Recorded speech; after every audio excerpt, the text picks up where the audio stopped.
Hello, everybody, and welcome to another podcast from the Space and Time crew. My name is Ryan Ozzy Smith, and this is Angela Yuriko Smith, and we're here to talk about some of the stories and poetry that are going to be in issue 152. Yeah, we're moving on to July. We finished with the June wrap up last week, and now we're talking about July. And I'm just gonna make a little note that I feel like we need echo on your voice when you're like, space and Space and time. It just time. feels like it needs more oomph there. Yeah, well, with live, I mean, I do have old school things set up with weird voiceover stuff Oh in yeah, here, you so could I do that next week. could potentially do that, but then no, just no to that. Yes, maybe not. I'll work on him. Okay, Well, we'll get some every special time we do effects. every time we do these podcasts, I'm always thinking to myself, "Oh, damn, I need more coffee. I need like we're always kind of rushing, and we're like, oh crap, it's like we're 5 minutes late. Oh, what's going Yeah. on?" So Well, that's a thing. we do have sad news. Probably nobody watching this really cares that much, but Brazil lost. Brazil is out of the whole thing. So, last week we were very colorful with our Brazil flag and, all that. And this week we're just a little bit in mourning. In football In or soccer, football, yeah. football. So yeah. Depending on how you want to say it. Well, I saw a volleyball game this morning at the gym, so like there's other games going on as well. But yeah, Oh, and, like yeah. FIFA is kind of a big thing in America at least Yeah. because it's in America. Yeah. So that's a thing. Yeah. But So, yeah, yeah, well so done, Brazil. well, that's not good. I'm looking at the replay and it's not looking very healthy right now. Uh-oh. Oh, there we go. Yeah, it It was probably just just froze up on that It's end. all good. It's all good. All right. So, in regards to The new issue that will actually be releasing tomorrow. yeah, It's already up on pre-order, so anybody who wants to go grab it on pre-order, you can get it now. It's in all four editions available. The dyslexia friendly edition, the large print edition, the ebook, and the regular standard print edition are popping tomorrow. I'm very excited about this issue. We have, they say all-star cast. That's pretty much what this TOC is. This is an all-star cast TOC. We've got uh, Lisa Marie Wood, Elle Marie Wood in this issue. Um, President of the HWA. We've got Gordon Linsner, the father of space and time, John Shirley, Mark Leslie, who a lot of people know from Kobo and Draft to Digital fame, and just great lineup. I'm not even going to talk about it all because we're actually going to talk about a few of the pieces in this, which is what we're doing on Reading Space and Time. We talk about these each week. And today we're going to be talking about Lee Murray's Milking. I have such a funny story about that. Ever-Changing Landscape by Olivia Saylor, Caution When Hunting Unicorns by Jamal Hodge, and A Ravenous Cloud by John Shirley. Did you want to say something about the pre-ordering on the website, exactly how it works, so then people kind of know what's going on? Oh yeah, well just if you pre-ordered on the website, you can go ahead and process your payment and everything. We take it's credit card, PayPal, like all the things. It's run through PayHip, and then the issues start shipping out tomorrow. Yep. Yeah, we actually have quite a few pre-orders, but yeah, if you look at the top of the link, you'll see where you can select your edition. Yeah, Standard right here. print, large print, or Also, with dyslexia. the ebook, you will get kind of a place filler, which is a PDF document. So when you receive it, it says you will then be automatically receiving the ebook once it comes out. So Yeah, so to be tomorrow. delivered by July 7th, and yeah, just so then you don't think you're not getting it. We were testing that out, and we had to have something in there as a Yeah, placeholder. So yeah, that's kind of the situation. yeah. I mean, that's So, yeah. pretty much it. Yeah, and it's popping tomorrow. It's going to be Mhm. released. We're already on August. We're selecting August. All the August poetry has been selected now. I'm looking over the stories and we're deciding the last minute on those, which ones we're Yeah, going to take. And yeah, we are like cooking. cooking with Crisco. All right, so Today, though, we're talking about Space and Time 152. hmm And I think we're going to talk about Lee Murray's story milking. first, right? Yeah. Milking? Milking is the first one. I believe it's on page Mm-hmm. 5, Yeah.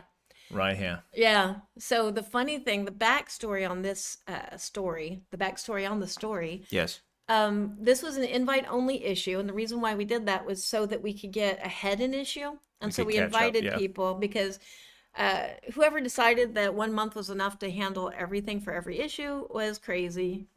Yeah, I don't know who that could have been. Yeah, the jury's out on that. We're not talking about that anymore. But so we did an invite only issue in July so that we could be an issue ahead now. So the open submissions was for August. So when somebody, that same crazy person, and we again don't know who that is, they did all the invites. Lee is a personal friend of theirs. And so they talked to Lee about it in a very casual way of like, oh, we're going to have invite only and I'd like to invite you, blah, blah, blah. But then that same person forgot to actually send the invite to Oh, Lee. okay. That's good. Yeah. Stop talking about yourself in third person. Like, there's too many people going on. You forgot to send through the invite. So then when all the stories were in and I'm trying to lay it out, I still don't have Lee's story. And I was kind of like, wow, Leah's always early. What the heck, Lee?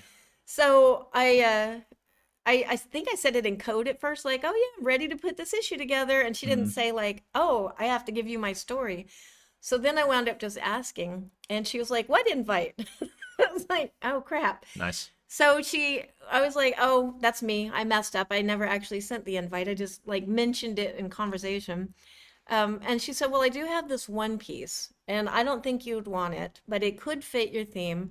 And it's a little bit of a personal piece for me. And like, she was just having a lot of doubt. Like, I don't know if it's great. You know, I haven't really edited it yet. And so she sent this story and I loved it. And I've read a lot of Lee Murray's work, and this is probably my favorite thing that she's ever written. So, and I'd say probably the main reason for that is that it is odd.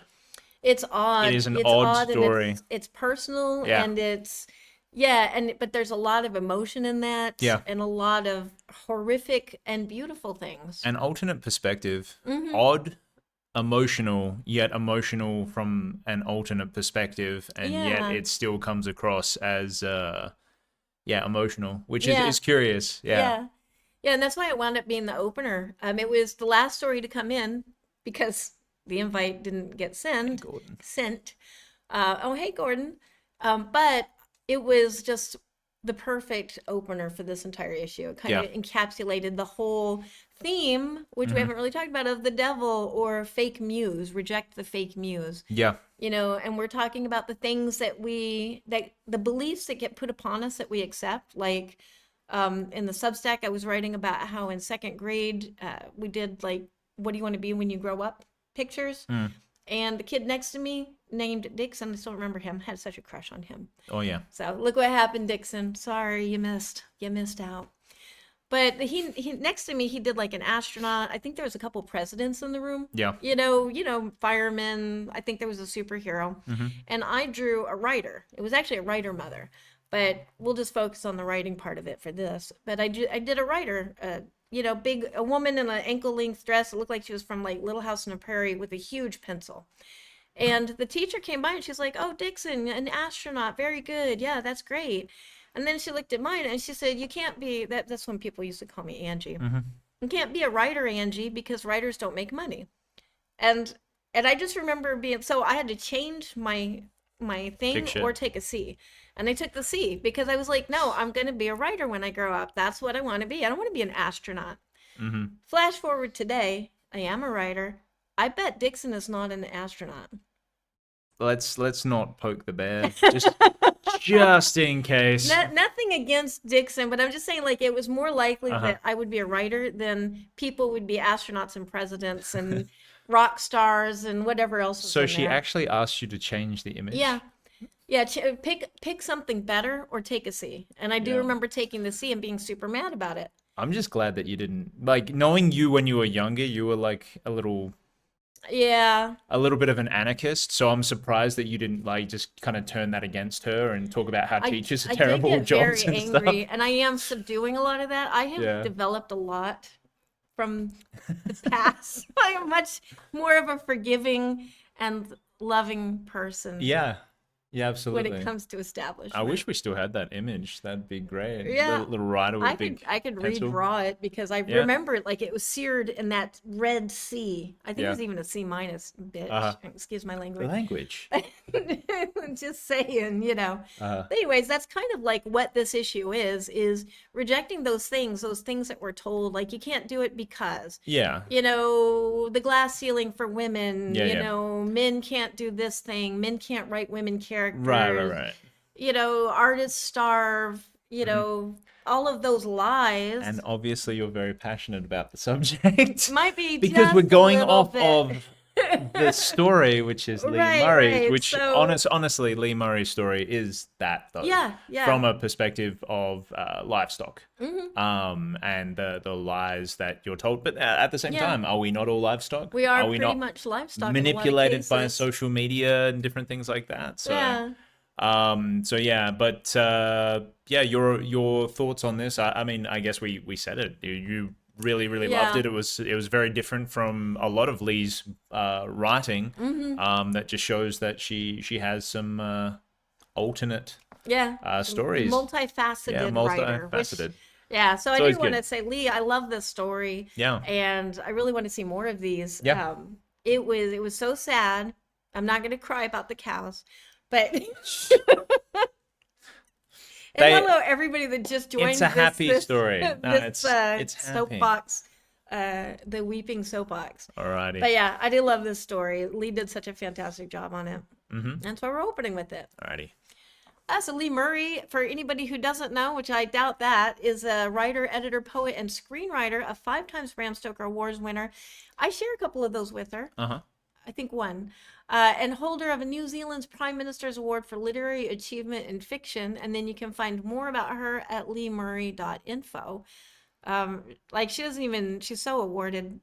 I just, this bio would be like a page long. It would be a magazine for all the things that she's Yeah, won. yeah. Yeah. So, but yeah, thank you, Lee, for sending that in, especially at the last minute, uh, and just winding up giving the opening story. So, Yeah. All right. So our next one was a poem, "Ever Changing Landscape" by Olivia Saylor. mm-hmm. My thoughts on this: I really enjoyed how this flowed, Yeah. which is interesting because ever changing landscape, the flow of the landscape, etc., etc. But just the way that I I had to reread several times, like to go over, because I was like, once you got started, it was kind of like a rock rolling down a hill, and you start going Yeah. faster and faster and faster. It was just the way that it was written. It was yeah, it was very interesting. Yeah. Yeah. And it's written from the perspective of a woman, but I feel like we all experience this as we age as well. That Mm, kind of that realization that time is passing, and with it so are we are becoming different people, and yeah, that's what I really got out of this. And I love how Olivia kind of equated it to the landscape, you know, yeah. mountains eroding and rivers of tears, and um and yeah, just really good perspective. I don't want to spoil too much, but I mean, Mm, it's not really a spoiler, I guess, in poetry, but yeah, I was just really impressed with this poem. And it followed what Lee did perfectly. So, hmm. absolutely. And Yeah. you don't have to take it off because Oh, I was, no. I was it's just because Advene said that we're only visible from the nose up on their screen. I think it's oh, because weird. maybe the phone is cutting us off or something like Yeah. that. And with poetry, it's kind of like Yeah. you don't want to necessarily show it, because then people aren't gonna read, like they sneak peek read it. Yeah, I don't yeah, know. I yeah. don't know. I don't want to give it up. But thank you for that. If you guys ever have any updates for Hmm. us, as in like the sound is funky, or the Yeah. screen is not there, this is live, so obviously we're trying to see it on another screen, but if it messes up, please let us know. Yeah. It's very useful. Yeah. So thank you for that. Yeah, we've Hmm. had a couple of weird tech issues. Yeah. Oh, there's always tech Yeah. issues with live stuff. Yeah. But yeah, I really enjoyed doing the art for that one, the Mm, little title art. yeah. Yeah, I do like creative clip art collage. Hmm. So not really art, but that was a really fun one. Hmm. Alrighty. So now we've got. Well, maybe I can do this. All right. Wah. There we go. Hopefully that makes us less nose cut off. I'll just stick that there for now. All right, so Caution When Hunting Unicorns by Jamal Hodge with the very vivacious unicorn there. A censored unicorn. Censored unicorn, yeah. Solved? Oh, okay, perfect. All right, so what were your thoughts on this story? Oh, I thought it was hilarious. It is such a, this was also a different piece from Jamal. Read a lot of Jamal's work, and this was definitely a different piece from what I've read from him in the past, and I really enjoyed it. It's sassy and sarcastic and a little bit naughty, kind of like Jamal, if you know him personally. He's a little bit sassy and naughty A and bit sassy and naughty. Okay. Fair enough. hopefully that does not come across as an insult, Jamal. I mean it with respect. But yeah, it was just a very, obviously I don't want to give away the ending, but again, it's another perfect story for this issue because it's talking about the things that we believe that are not always the truth. Yeah. And sometimes, yeah, Jamal is awesome. And I'm going to point out the unicorn, the censored unicorn, is one of the jokes in this, and it's one of my favorite jokes. So I had to play it up in the title. I was honestly, after looking at the image, I was like reading it, and I'm like, where is this unicorn? Where Yeah, I need the to find this. censored Like, unicorn. I'm like, why? I'm still reading. It's a longer piece, and I'm like, well, come on, I need the Yeah, manly unicorn. the well-endowed censored unicorn is how we shall refer to him. Yes. So for this story, I got like a lot of kind of like John Sawyer. Is it John Sawyer? Oh, Tom Sawyer? Tom Sawyer. Yeah, I yeah. I was looking Looking at at Jamal. Yeah. So Tom, like kind of Tom Sawyer-esque Yeah. kind of vibes Yeah. from this story.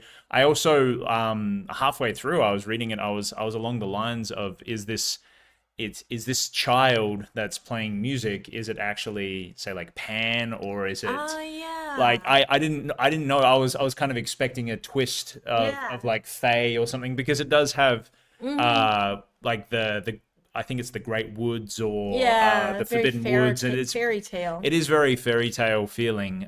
So I was half expecting. I mean, there is a unicorn in it, so it is Yeah. obviously fantasy. But it had those vibes, and I was thinking this little shit of a, like, it came across very much like a fae that's just Yeah. annoying and irritating and just Yeah. poking at people. So I enjoyed that. Sometimes it's good to hate the protagonist Yeah. in a story. Yeah. But yeah, very enjoyable, and an interesting kind of, and also I guess the dark twist in the end as well is very Fae driven. It's Yeah. all fun and games, it's all happy and stuff like that, and then there's a darker twist at the end that's just kind of like, oh, Yeah. okay, yeah, But that happened. That's actually how fairy tales used to be. Like Yeah, if you read the Grimm- the Grimm fairy original tales. Cinderella, she didn't Yeah. just stick her feet in glass slippers. She actually got the stepsisters actually cut off their toes and their heels to fit in the fit, glass yeah. slippers. So yeah, they used to be pretty dark, and then Yeah. they got Disneyfied. Yeah, the old fairy tales, and a lot of Germanic ones with the Grimm's fairy tales, and it's all Yeah. witches eating children and Yeah. like some weird stuff. But yeah, that's another vibe that I Yeah. get from this one. And we think the internet's bad. Yeah. But yeah, so I highly recommend reading this story from Jamal and checking out his work. A really awesome individual. Like I said, it is a bit longer. So Jamal Hodge is a multi-talented, award-winning storyteller whose work across film and literature has earned him a rare combination of accolades. On screen, he co-produced the Academy Award-nominated documentary Armed with Only a Camera, The Life and Death of Brent Renaud. He also directed the first season of Discovery ID series, Primal Instinct. In literature, he is a Bram Stoker Award-winning author and Nebula Award finalist. He is also an Elgin Award winner, Dwarf Stars Award winner, and Riesling Award finalist. His forthcoming books, I'm Not a Good Person, I'm a New Yorker, Crystal Lake Publishing, September 2026, and Shard of Gotham, New York City Through the Looking Glass. I don't know, Radine?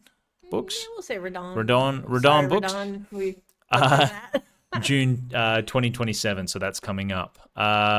Continued his exploration of pain, identity, and redemption.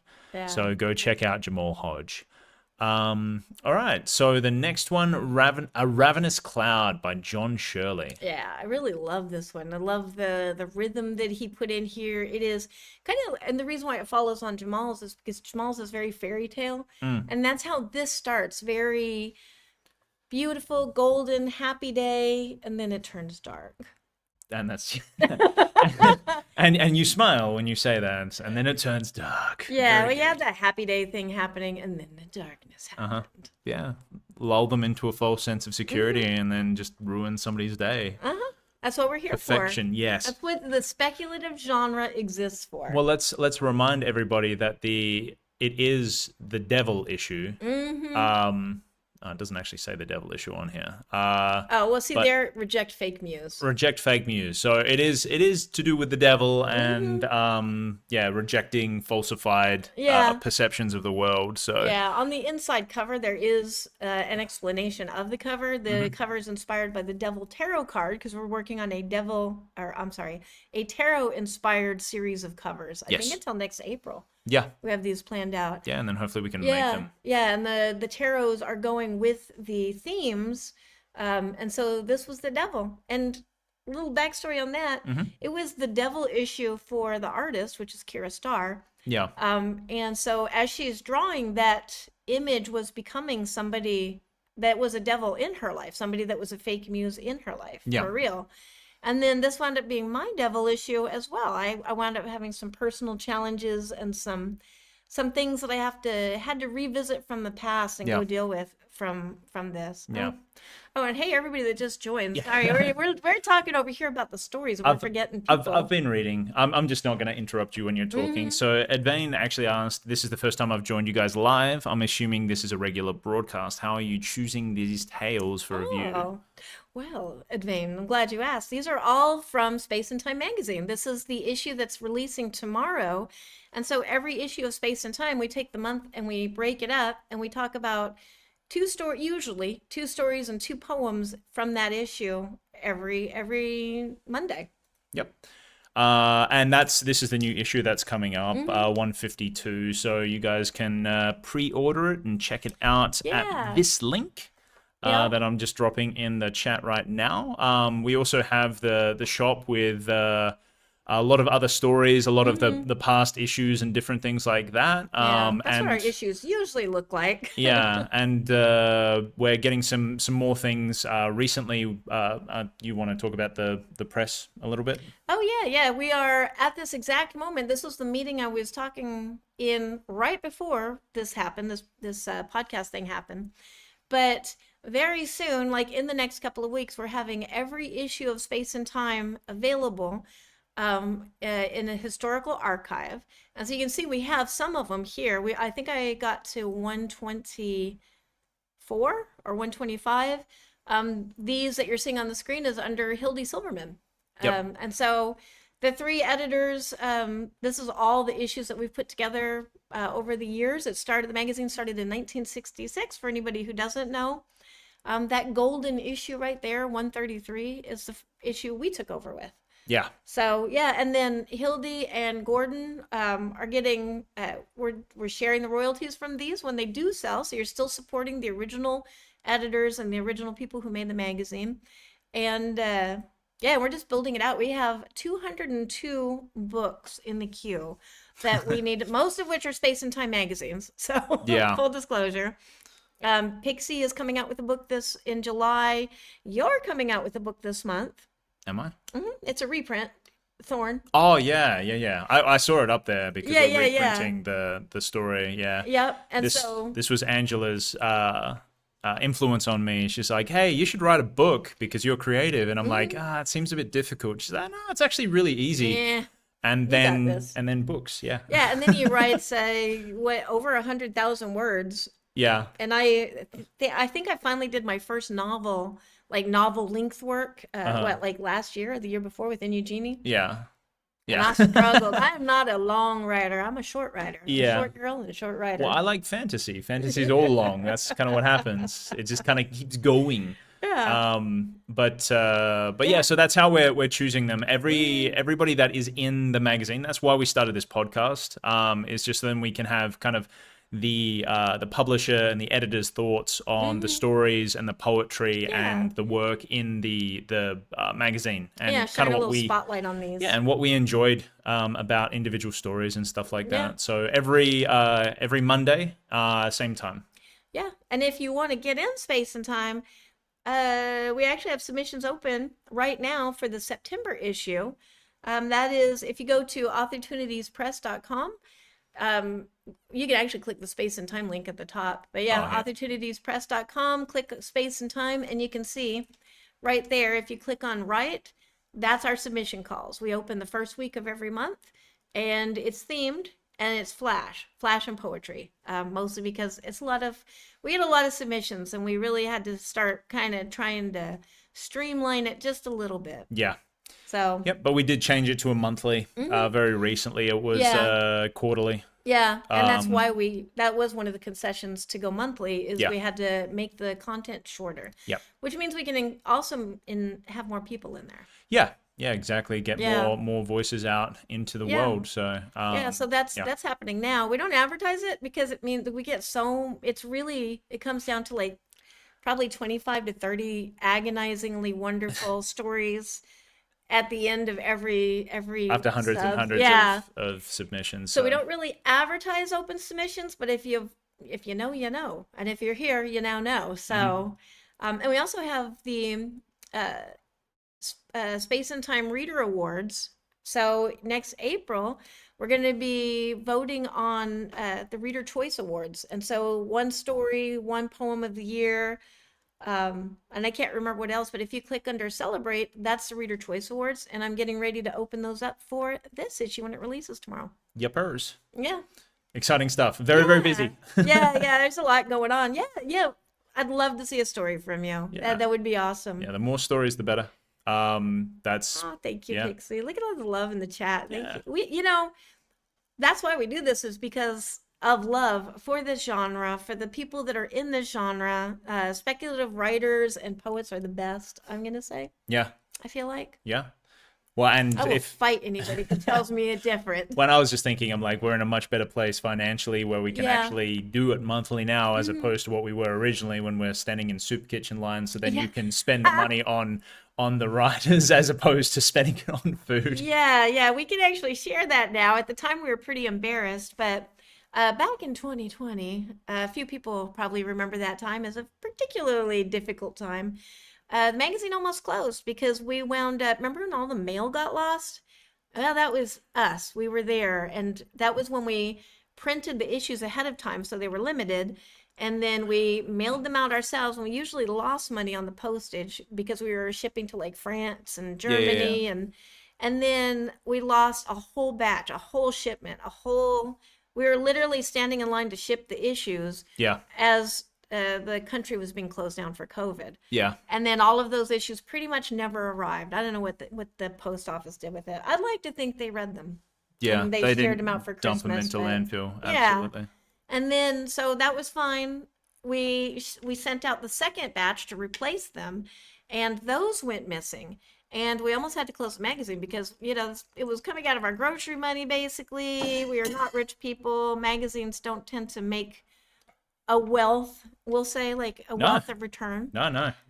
But so to keep the magazine going, we were sitting in Kansas City in the food lines in the car, like to pick up like the charity food, editing magazine issues on the phone so that we could use our grocery money to pay the contributors. Yeah.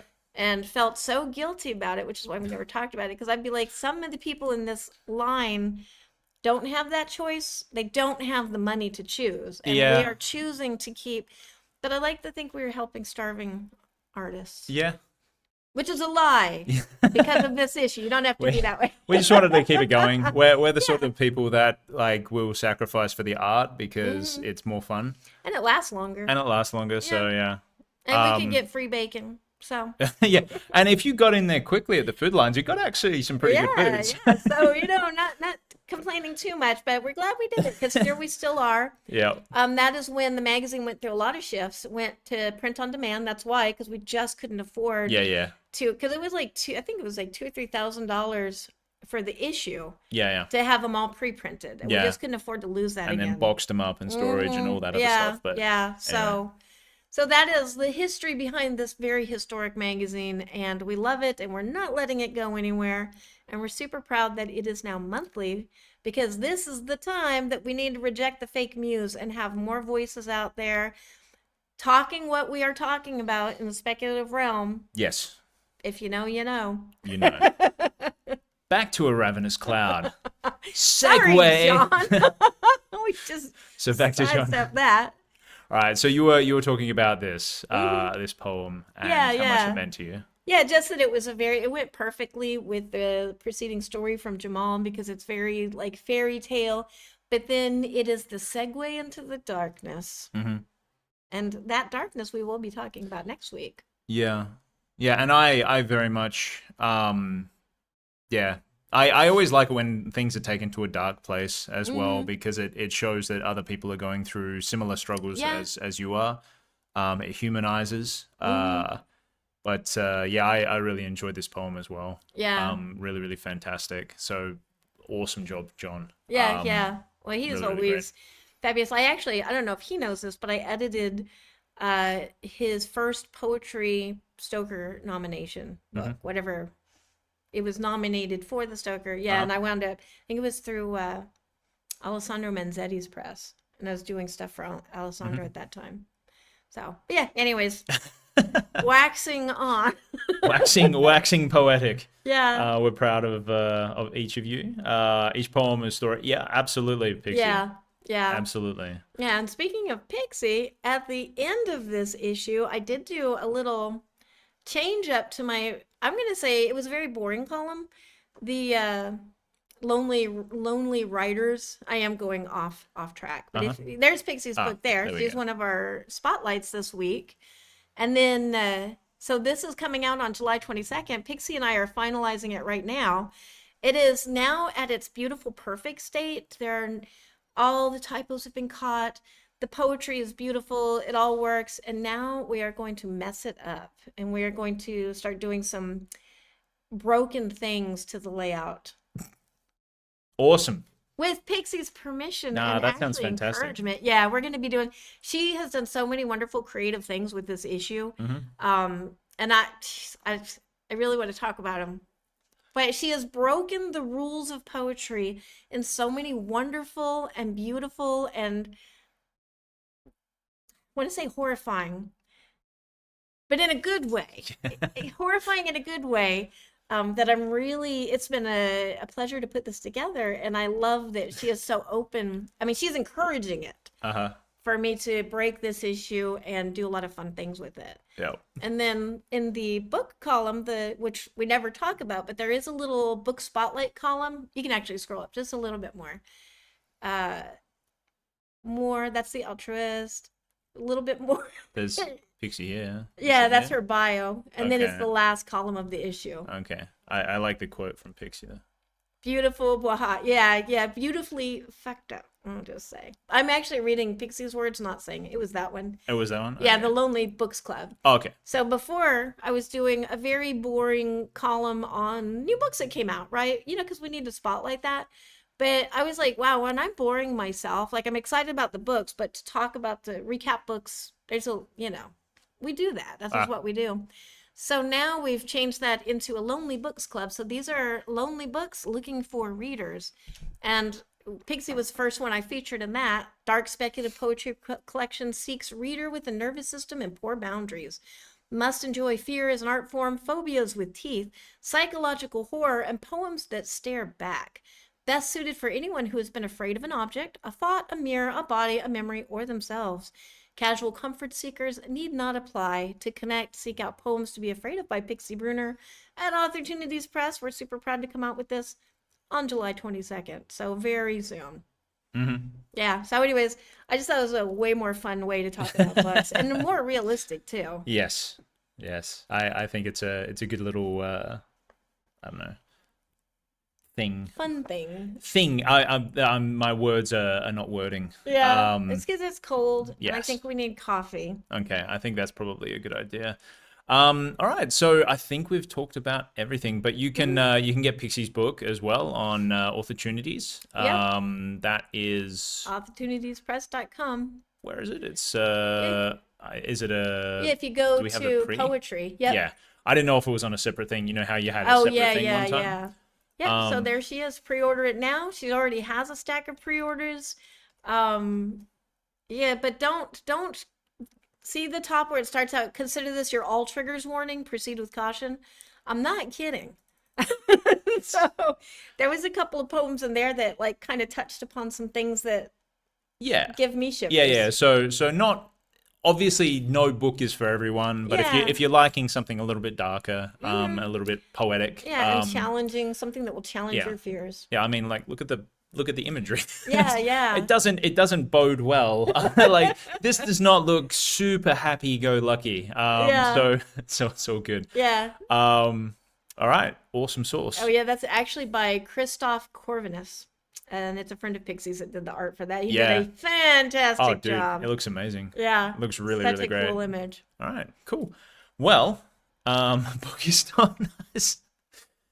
Perfect.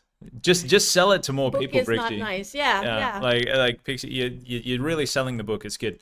Uh, and your parents don't want you to read it, so are you going to read it? Oh There you go, yeah. a little bit of reverse psychology there. All right, beautiful people. We are done for the day. Thank you, everybody, Yeah. for stopping by and spending some time with us while we're chatting. We will be back again next week on Monday. Yep. Roughly like 2:30 Eastern Yeah. Pacific time, if you're currently residing in America. Yeah, we'll talk about some more stories, some more poetry, and go from there. Yeah. Pixie Get thinks coffee. she might have gone too far with poems to be afraid of. You put your warning right on it. It's the title. Be afraid of Yep. these poems. I think There you you're go. fine. There you go. And I agree. Coffee Fueled Story says go get coffee. Yeah. From a professional, we obviously have to. Yeah, she knows what she does know her coffee. So Yep. so yeah, thank you everybody. We'll see you Yep. next Monday and we will go over the next stories. We'll also probably be able to share what stories we took for September. Yes. Yes. And more updates, hopefully, Mm-hmm. coming soon. So we love your faces. We will see you next time. Everybody go get some coffee. Yes, I agree.